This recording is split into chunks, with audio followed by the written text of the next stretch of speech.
చేసింది గోరంతా చెప్పుకుంటున్నది కొండంతా. ఇది తెలంగాణలో రైతు రుణమాఫీపై కాంగ్రెస్ సర్కార్ వ్యవహార శైలి. ఏకకాలంలో 2 లక్షల వరకు రైతు రుణాలు మాఫీ చేస్తామని చెప్పిన రేవంత్ రెడ్డి గద్దెనెక్కిన తర్వాత 7 నెలలు ఇచ్చిన మాటను మర్చిపోయారు. డైవర్షన్ పాలిటిక్స్తో రైతులను మోసం చేశారు. అయితే రైతుల పక్షాన బీఆర్ఎస్ పోరాడడంతో గత్యంతరం లేక రుణమాఫీకి పూనుకున్నారు. అది కూడా రైతు బంధు నిధులను దారి మళ్లించి 1.25 లక్షం కొర్రీలు పెట్టి లబ్ధిదారులను తగ్గించి మసిపూసి మారేడుకాయ చేసి గోల్మాల్ ట్రిక్స్ ప్లే చేస్తున్నారు. గతంలో బీఆర్ఎస్ ప్రభుత్వం ఎటువంటి షరతులు లేకుండా కొర్రీలు పెట్టకుండా 2 సార్లు లక్షలోపు రుణాలు మాఫీ చేసిన సంగతి మరుస్తున్నారు. రేవంత్ సర్కార్ తీరు పట్ల రాష్ట్ర వ్యాప్తంగా రైతులు మండిపడుతున్నారు.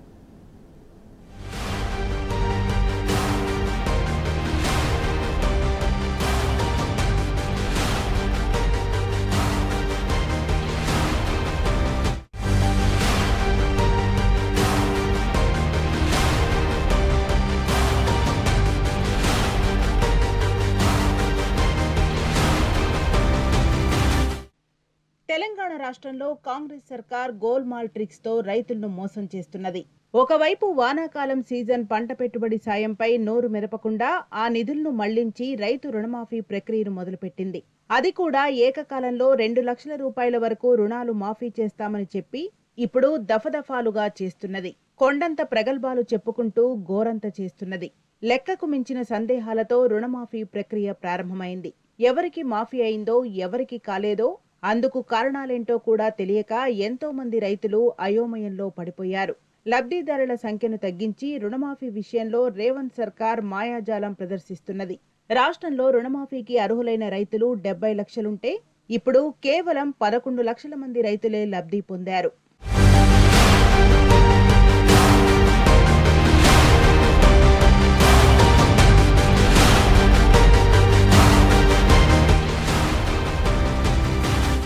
వాస్తవానికి కాంగ్రెస్ అధికారంలోకి వస్తే డిసెంబర్ 9వ తేదీనే 2 లక్షల రుణమాఫీ చేస్తామని రేవంత్ రెడ్డి హామీ ఇచ్చారు. గత ప్రభుత్వ హయాంలో 1 లక్షలోపు రుణమాఫీ పొందిన రైతులంతా బ్యాంకుల్లో 2 లక్షల రుణాలు తెచ్చుకోమని రేవంత్ పురమాయించారు. 1 లక్ష కంటే ఎక్కువ అప్పులుంటే ఫికర్ చెయ్యొద్దని, ఇందిరమ్మే కడుతుందని రైతులకు చెప్పారు. రేవంత్ మాటలు నమ్మిన రైతులంతా బ్యాంకులకు వెళ్లి రుణాలు తెచ్చుకున్నారు. ఇంకొంతమంది రైతులు బ్యాంకులకు కట్టే స్తోమత ఉన్నా కట్టలేదు. అయితే ఎన్నికల్లో కాంగ్రెస్ గెలిచిన తర్వాత సీన్ రివర్స్ అయింది. రుణమాఫీ హామీని రేవంత్ సర్కార్ మరుగున పడేసింది. పార్టీ ఫిరాయింపులు, ఎమ్మెల్యేల కొనుగోలు, ప్రతిపక్షాలపై కక్ష సాధింపు చర్యలపైనే దృష్టి పెట్టింది. శ్వేతపత్రాలు, జ్యుడిషియల్ విచారణ కమిషన్ల పేరుతో డైవర్షన్ పాలిటిక్స్ చేసింది. 7 నెలల కాలయాపన మూలంగా బ్యాంకుల్లో రైతుల అప్పులు కుప్పలుగా పేరుకుపోయాయి. చాలా చోట్ల రైతులకు బ్యాంకులు నోటీసులిచ్చాయి. బ్యాంకుల అవమానాలకు కుంగిపోయిన కొందరు రైతులు ఆత్మహత్యలకు సైతం పాల్పడ్డారు. ఫలితంగా కాంగ్రెస్ తీరుపై రైతులు ఆగ్రహంతో ఊగిపోయారు. రుణమాఫీ కోసం పోరాటానికి దిగారు. ఈ పోరాటానికి బీఆర్ఎస్ పార్టీ మద్దతివ్వడంతో ప్రభుత్వంలో కదలిక వచ్చింది. ఫలితంగా 7 నెలల జాప్యం తర్వాత ఎట్టకేలకు జూలై 18న రుణమాఫీ ప్రక్రియను ప్రభుత్వం ప్రారంభించింది. ఒకటే సంతకం ద్వారా రుణమాఫీ చేస్తాను 2 లక్షల రూపాయలు అని చెప్పి ఇచ్చిన మాట తప్పి మరి ఆ మాట తప్పినందుకు మరి యొక్క పండుగ వాతావరణం తీసుకొచ్చినట్టు ప్రశ్నిస్తా ఉన్నాం. సాక్షాత్తు దేవతల మీద ఏ ప్రాంతానికి వెళ్తే ఆ ప్రాంతంలో ఉన్నటువంటి ఆలయాలపైన, ఆలయం భగవంతులపైన, దేవుళ్ళపైన ఒట్టు తిని ప్రజలను నమ్మించే ప్రయత్నం చేసి మళ్ళీ మీరు ఇప్పుడు ఆ దేవుని పైన పెట్టే ప్రమాణం కూడా మరి తప్పుతున్నారని చెప్పేసి సందర్భంగా నేను మనవి చేస్తూ ఉన్నాను. ఈరోజు మీరు చేసింది చారడంతా, చెప్పేది బారడంతా. మీరు ఏం చేయలేదు. చేసింది కొంచెం స్టార్ట్ చేసి పెద్ద ఎత్తున ప్రచారం ఆర్భాటాలు పెద్ద ఎత్తున చేసే ప్రయత్నం చేస్తూ ఉన్నారు. నమ్మవలిగే ప్రయత్నం చేస్తూ ఉన్నారు. 100 కోట్ల రూపాయలతోని ప్రచారానికి, పేపర్ల యాడ్ల గురించి తప్ప మరి నిజంగా చిత్తశుద్ధితోని మీరు రైతు రుణమాఫీ చేయడానికి ప్రయత్నం చేస్తున్నారని చెప్పేసి ప్రశ్నిస్తూ ఉన్నాను. మరి మేలో ఎందుకు మీరు రైతు భరోసా ఇవ్వలేదు? ఇంత అబద్ధాలు మాట్లాడుకొని మరి ఇప్పుడు రైతులకి మరి రుణమాఫీ ఒకటేసారి 2 లక్షలు చేస్తామన్నారు. మరి 2 లక్షలు ఎందుకు చేయలేదు మేము అడుగుతున్నాం. దాంట్లో మేనిఫెస్టోలో 6 హామీలు ఇచ్చారు. 6 హామీలలో కూడా ఒక్క హామీ కూడా ఇప్పటివరకు నిలబెట్టుకోలేదు. నిజానికి రైతు రుణమాఫీ విషయంలో ప్రభుత్వంలో కదలిక రావడానికి కారణం బీఆర్ఎస్ పార్టీయే. అన్నదాతల పోరాటానికి వెన్నుదన్నుగా నిలిచిన బీఆర్ఎస్ కాంగ్రెస్ తీరును ఎండగట్టింది. అంతేకాదు రుణమాఫీపై ప్రభుత్వానికి మాజీ మంత్రి ఎమ్మెల్యే హరీష్ రావు సవాల్ చేశారు. ప్రతిపక్షం ట్రాప్లో పడ్డ కాంగ్రెస్ సర్కార్ ఆగస్టు 15 లోపు 2 లక్షల రుణమాఫీ చేస్తామని చెప్పింది. అన్నదాతల పోరాటానికి ప్రతిపక్షాల మద్దతు తోడవడంతో ప్రభుత్వం గత్యంతరం లేక రుణమాఫీని అమలు చేస్తున్నది. అయినప్పటికీ రైతుల మీద రేవంత్ సర్కారుకు ఏమాత్రం ప్రేమ కనిపించడం లేదు. అందుకే ఈ పథకానికి అనేక కొర్రీలు పెట్టి లబ్ధిదారులను తగ్గించే ప్రయత్నం చేసింది. రుణమాఫీకి రేషన్ కార్డుకు లింక్ పెట్టేందుకు విఫలయత్నం చేసింది. దీనిపై రైతుల నుంచి తీవ్ర వ్యతిరేకత రావడంతో అక్కర్లేదని మాట మార్చింది. మరోవైపు ఏకకాలంలో రుణమాఫీ అని చెప్పిన కాంగ్రెస్ ఇప్పుడు విడతల వారీగా చేయటంపై కూడా అనుమానాలు వ్యక్తమవుతున్నాయి. అసలు 2 లక్షల రుణాలను మాఫీ చేస్తారా చెయ్యరా అని రైతులు ఆందోళన చెందుతున్నారు. తెలంగాణ బాండ్ల ద్వారా జూలై నెలలో ఆర్బీఐ ఇచ్చిన 7,000 కోట్ల రూపాయల అప్పులతో తొలి విడత రుణమాఫీకి నిధులు విడుదల చేసింది. మరి వచ్చే నెల ఆర్బీఐ అప్పులు ఇవ్వకపోతే పరిస్థితి ఏంటనేది $1 మిలియన్ క్వశ్చన్. ₹1,00,000 అప్పు తీసుకున్నా నేను, మాఫీ అవ్వలేదు, లిస్టులో పేరు లేదు. దానికి సమాధానం ఎవరు చెప్పట్లేదు. వ్యవసాయ శాఖ అధికారులు చెప్పట్లేదు, బ్యాంకు వాళ్ళు చెప్పట్లేదు. మంత్రులు, ముఖ్యమంత్రి కూడా వివిధ రకాల స్టేట్మెంట్లు ఇస్తున్నారు. ఒకరికొకరికి పొంతన లేదు. ఇప్పటికైనా దీని మీద రైతులకు స్పష్టతనియాల్సిన అవసరం ఉంది. రైతు బంధు వేయలేదు. గందరగోళ పరిస్థితుల్లో రైతులు ఉన్నాం. రాష్ట్రంలో కాంగ్రెస్ ప్రభుత్వంపై వెల్లువెత్తుతున్న ప్రజాగ్రహాన్ని తగ్గించేందుకు రైతు రుణమాఫీతో గారడి చేయాలని రేవంత్ రెడ్డి ప్రయత్నం చేస్తున్నారు. రానున్న అసెంబ్లీ సమావేశాల్లో ప్రతిపక్షాల నుంచి వచ్చే ఎదురుదాడిని తిప్పికొట్టేందుకే ఈ హడావిడి చేస్తున్నారని విమర్శలు వస్తున్నాయి.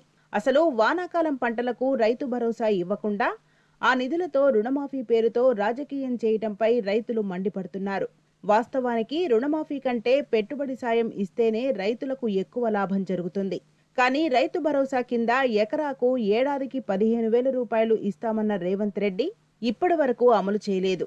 కానీ సంక్షేమ పథకాలన్నీ అటకెక్కించి ఆ నిధులతో రుణమాఫీని అమలు చేస్తున్నది కాంగ్రెస్ సర్కార్. రుణమాఫీ మూలంగా ఇప్పుడు రైతుల కంటే బ్యాంకులకే ఎక్కువ మేలు జరుగుతోందన్న విమర్శలు వినిపిస్తున్నాయి. ప్రభుత్వం మాఫీ చేసిన డబ్బులు బ్యాంకులకు చేరుతున్నాయి. కానీ మళ్లీ బ్యాంకులు రుణాలు ఇవ్వడానికి ఇంకెంత టైం పడుతుందో అని రైతులు ఆందోళన చెందుతున్నారు.